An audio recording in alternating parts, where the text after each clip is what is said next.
Thank you, Mr. Chairman. And Madam Secretary, you won't find this in the brief book, but thank you for your work with me on the Blackfeet tribe. As the gentleman from Oregon has said, that we've made a lot of promises, but not a lot of promises kept.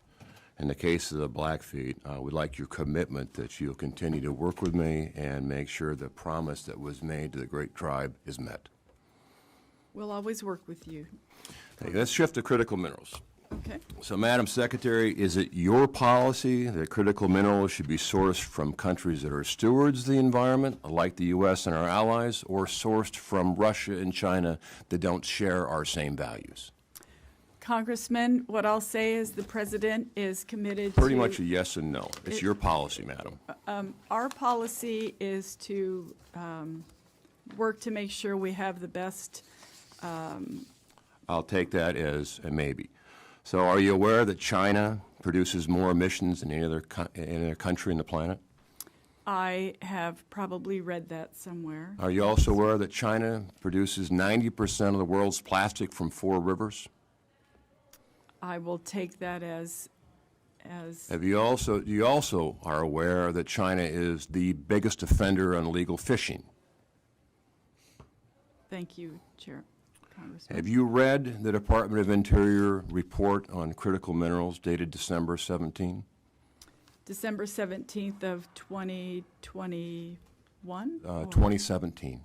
2017. I have not read that full report from 2017. Are you aware that China controls by proxy production the supply chain of critical minerals that are critical to both the EV world and defense? Thank you for that information. Are you aware by multiple studies that in order to satisfy the present requirements of EV and critical minerals to defense, it would take an increase of 2,000% of mining for 20 years?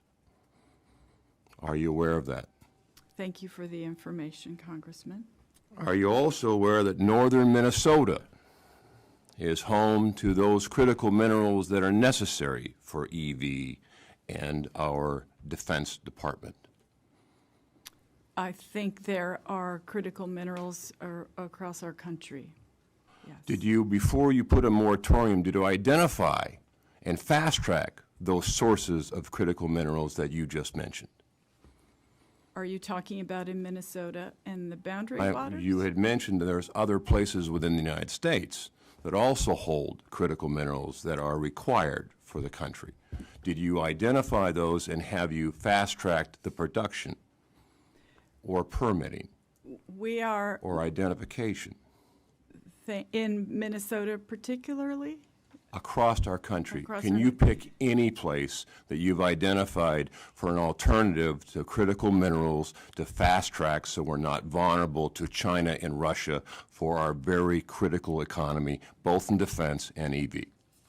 We are working currently on identifying those critical minerals. That is with the U.S. Geological Survey, and of course But you would identify, and you would agree that not having the critical minerals identified and produced in this country would present a security problem and prevent us from moving ahead on multiple issues, and we're vulnerable to China for very critical components of our economy. Would you agree?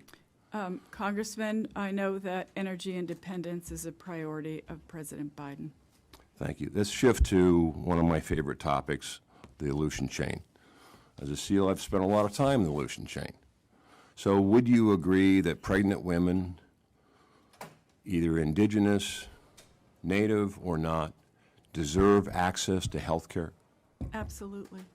Well, would you agree that the village of King Cove deserves that same access to health care? I think every American should have access to health care. Do you agree when the wildlife refuge was put in place by, I believe, President Jimmy Carter, did the village agree to give up their access to health care to the property that was traditionally theirs but then made into a refuge? When I visited King Cove, they shared that information with me. So is there a study that suggests a small acreage in the middle of the Aleutian chain that was designated to be a wildlife refuge, a small gravel road would be an environmental catastrophe to the such that you would deny access to that village for health care? Congressman, we are working to ensure that the village of King Cove has the access that they need. And How would you the do that without a road? conversations are I've been there, ongoing. and I've been a SEAL and crossed the beach. I know when the weather is inclement, that nor a rotary wing or a boat will meet the requirement to go around the corner. But yet a road would, a small road. So how is this possible? You're working with them when you removed the ability for them to have that road. Congressman, I have, two of my high-level staff were just in King Cove having conversations with the tribe, and I want to assure you that we care deeply about that tribe and want to make sure that they have access